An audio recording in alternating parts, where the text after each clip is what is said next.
Hello नमस्कार दोस्तों। स्वागत है आपका हमारे ऑनलाइन प्लेटफॉर्म पर। दोस्तों आज की कक्षा में हम बात करेंगे 1857 के विद्रोह के प्रमुख केंद्र। 1857 विद्रोह के प्रमुख केंद्र। दोस्तों 1857 की जो क्रांति थी उसका अधिक जो प्रभाव या महत्वपूर्ण जो केंद्र है वो हमें दक्षिण भारत की अपेक्षा उत्तर भारत में अधिक देखने को मिलते हैं। दक्षिण भारत में हमें कुछ केंद्र देखने को मिलते हैं जिसमें सतारा है, हैदराबाद है, गोलकुंडा है। ठीक है। लेकिन अधिकांश जो प्रभावशाली 1857 का विद्रोह रहा, ठीक है, वो उत्तर भारत में ही देखने को मिलता है। उत्तर भारत में महत्वपूर्ण केंद्रों में बात करूं, बैरकपुर है, मेरठ है, दिल्ली है, ठीक है, अवध है, झांसी है, कानपुर है, ठीक है, राजस्थान के अधिकांश क्षेत्र है। जो हम राजस्थान के संदर्भ में बात करेंगे,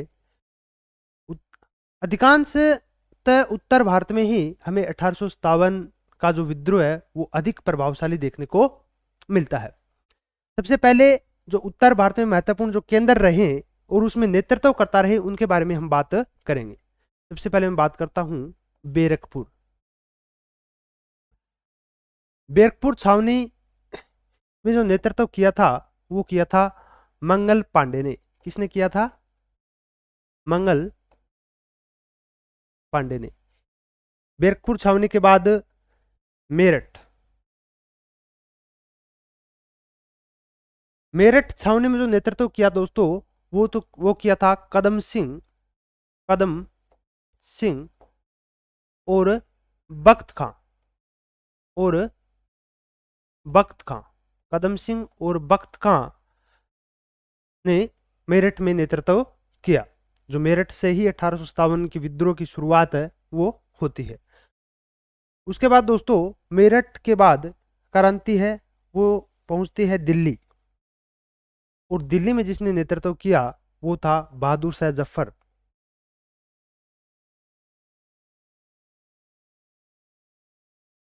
बहादुर शाह जफर जिसने राष्ट्रीय नेतृत्व किया, और दिल्ली का जो नेतृत्व दिया वो दिया बख्त खां को। किसको? बख्त खां को। ये दोनों बख्त खां अलग अलग है, ध्यान में रखना है। उसके बाद नेतृत्व है वो अवध। अवध अवध में बेगम हजरत महल। बेगम हजरत महल और बेगम हजरत महल का पुत्र बिरजिश कादिर। बेगम हजरत महल का पुत्र बिरजिश कादिर। बेगम हजरत महल को महक परी के नाम से भी जाना जाता है। महक परी के नाम से भी जाना जाता है। बेगम हजरत महल वाजिद अली शाह की पत्नी थी, जो अवध के अंतिम नवाब माने जाते हैं। कौन? वाजिद अली शाह। वाजिद अली शाह की पत्नी बेगम हजरत महल और उनका पुत्र बिरजिश कादिर ने अवध से जो 1857 के विद्रोह का नेतृत्व किया था। अवध के बाद दोस्तों मैं बात करूंगा कानपुर। कानपुर में जो 1857 के विद्रोह का नेतृत्व किया वो नाना साहब ने किया। किसने किया? नाना साहब ने। दोस्तों पेशवा, अंतिम पेशवा बाजीराव सेकंड के दत्तक पुत्र थे नाना साहब। ठीक है। और नाना साहब ने जो नेतृत्व किया वो कानपुर से किया, और नाना साहब का सहयोग दिया तांत्या टोपे ने। तांत्या टोपे। और कानपुर के बाद झांसी।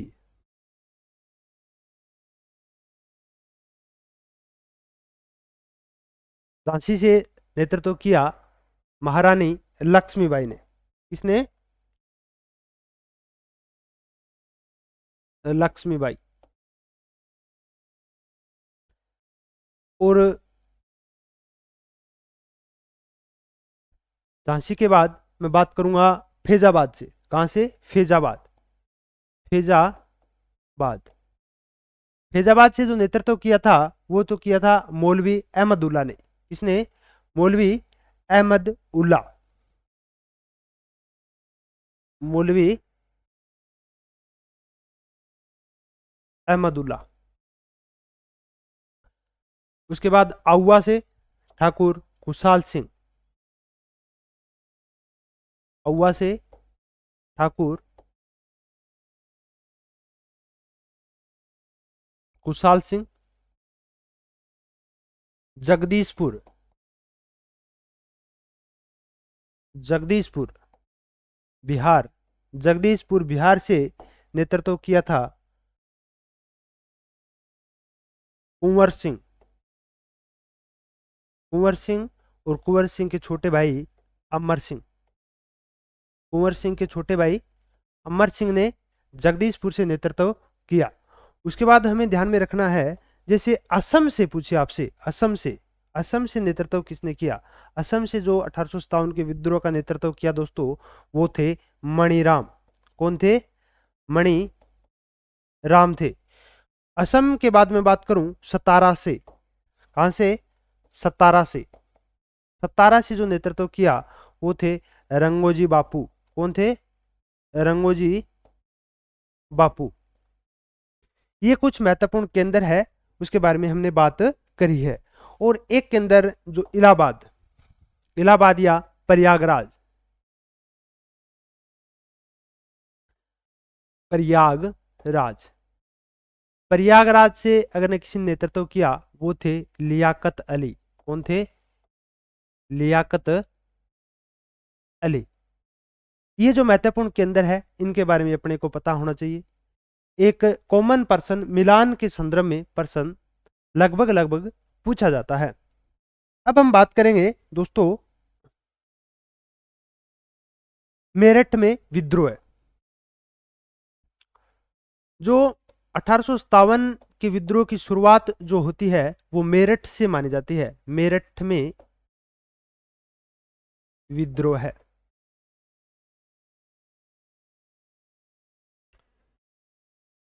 दोस्तों जो मेरठ में सैनिक छावनी थी उसका कमांडर था कैप्टन हिवटे। कौन था? कैप्टन हिवटे था। मेरठ सैनिक छावनी में जो कमांडर था वो कौन था? कमांडर कैप्टन हिवटे था। दोस्तों मेरठ में बात 24 अप्रैल 1857 की है। 24 अप्रैल 1857 की। दोस्तों पिछली कक्षा में हमने पढ़ा था कि कुछ जो सैनिक छावनियां थी उन्होंने जो चर्बी लगे कारतूसों का प्रयोग करने से इनकार किया। उसमें एक मेरठ छावनी भी थी। मेरठ छावनी के सैनिकों ने जो चर्बी लगे कारतूसों का प्रयोग करने से इनकार किया वो किया था 24 अप्रैल 1857 को। कितने सैनिकों ने? दोस्तों यहां 85 सैनिकों ने चर्बी लगे कारतूसों का प्रयोग करने से मना कर दिया। चर्बी लगे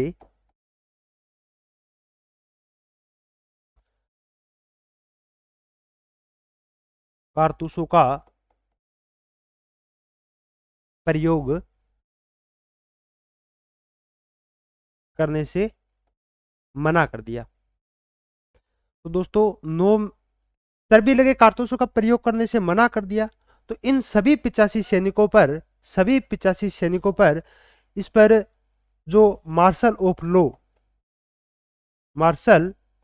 ऑफ लॉ लगा दिया जाता है और इन्हें 9 मई 1857 को आजीवन कारावास की सजा सुना दी जाती है। इन सभी सैनिकों को आजीवन कारावास की सजा 9 मई 1857 को सभी 85 सैनिकों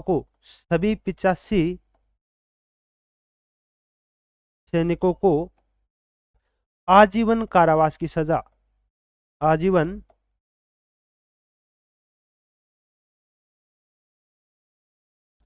आजीवन कारावास की सजा सभी 85 सैनिकों को सुना दी जाती है।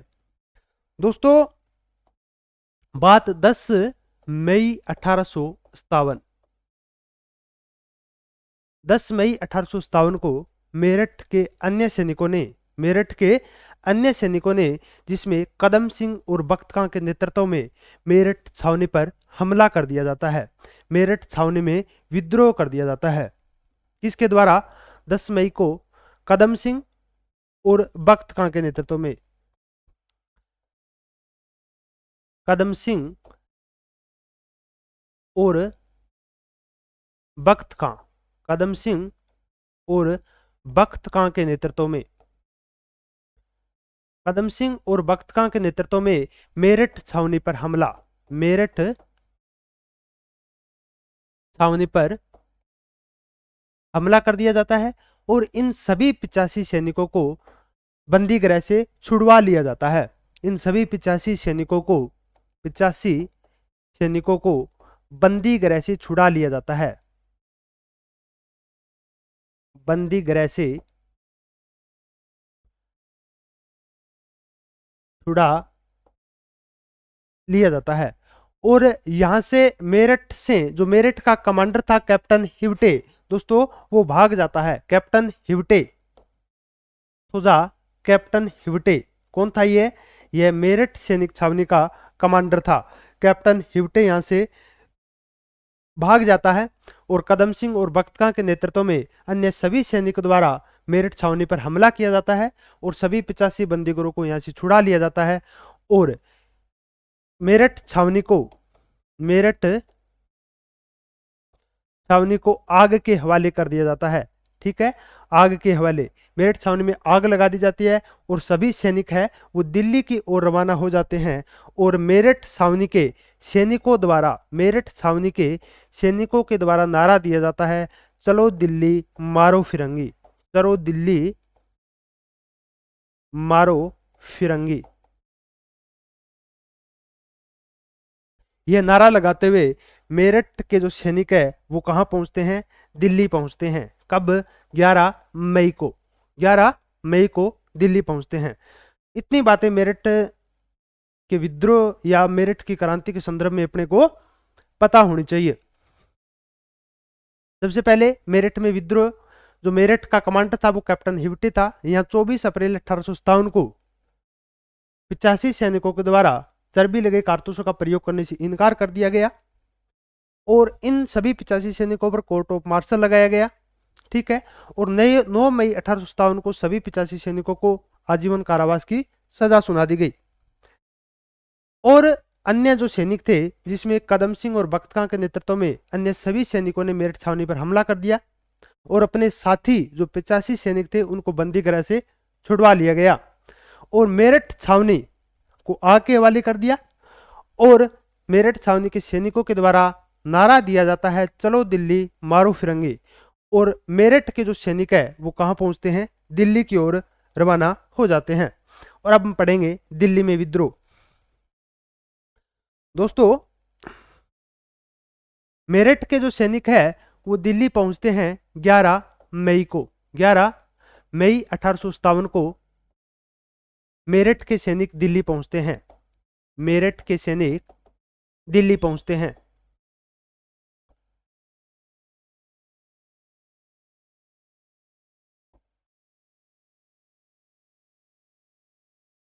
और दिल्ली में सार्वजनिक जो संपत्ति थी उनको मेरठ के सैनिकों के द्वारा नुकसान पहुंचाया जाता है और उसके बाद लाल किले में प्रवेश करते हैं 12 मई 1857 को। दिल्ली में विद्रोह, दिल्ली में विद्रोह है या क्रांति। दोस्तों जो मेरठ के सैनिक है वो दिल्ली में प्रवेश करते हैं 12 मई 1857 को। दिल्ली के लाल किले में,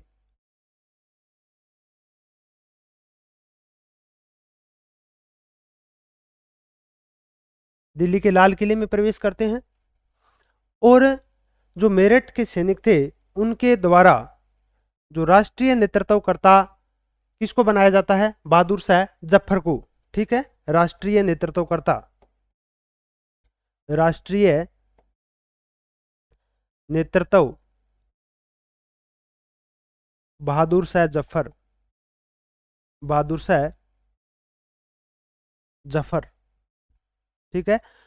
और दिल्ली का नेतृत्व है वो बहादुर शाह जफर द्वारा किसको दिया जाता है?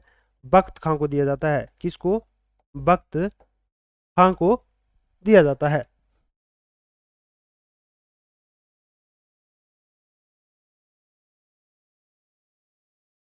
और दोस्तों दिल्ली का जो कमांडर था, कौन? दिल्ली का कमांडर, दिल्ली का कमांडर था जनरल विलोबी। कौन था? जनरल विलोबी, जनरल विलोबी था। और जब मेरठ के सैनिक दिल्ली पहुंचे और राष्ट्रीय नेतृत्वकर्ता बहादुर शाह जफर को बनाया, तो दिल्ली का जो कमांडर था, दिल्ली का कमांडर जनरल विलोबी, वो वहां से भाग जाता है, वहां से भाग जाता है। दोस्तों जो बख्त खां था, बख्त खां, बख्त खां के द्वारा दिल्ली में 1857 की क्रांति का नेतृत्व करने के लिए इसने 10 सदस्यीय संघर्ष समिति का गठन किया। 10 सदस्यीय संघर्ष समिति का गठन किया जाता है। और इसके अंतर्गत जो 10 सदस्यों में से जो 6 सैन्य अधिकारी थे, 6 सैन्य अधिकारी थे, और इसमें 4 गैर सैन्य अधिकारी थे, 4 गैर सैन्य अधिकारी थे। दोस्तों उस समय दिल्ली है वो सत्ता का एक महत्वपूर्ण केंद्र था, इसलिए ईस्ट इंडिया कंपनी जो है वो दिल्ली पर, या दिल्ली का जो विद्रोह है वो दबाना चाहती थी, ठीक है। तो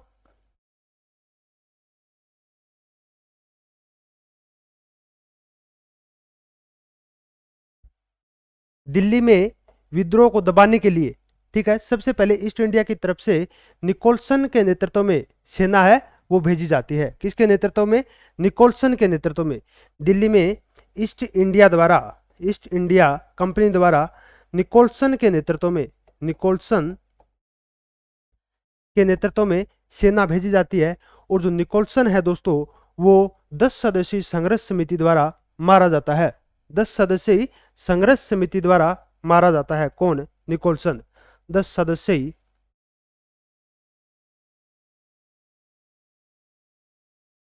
संघर्ष समिति द्वारा मारा जाता है।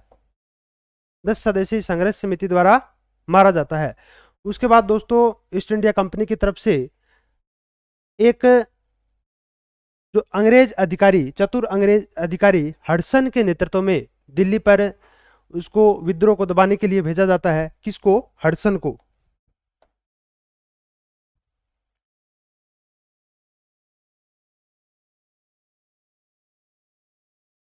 सितंबर 1857, ठीक है। किसको भेजा जाता है? हडसन को। ईस्ट इंडिया कंपनी की तरफ से हडसन को, ईस्ट इंडिया कंपनी की तरफ से किसको भेजा जाता है? हडसन को भेजा जाता है। हडसन। और हडसन द्वारा दोस्तों कत्लेआम किया जाता है दिल्ली में।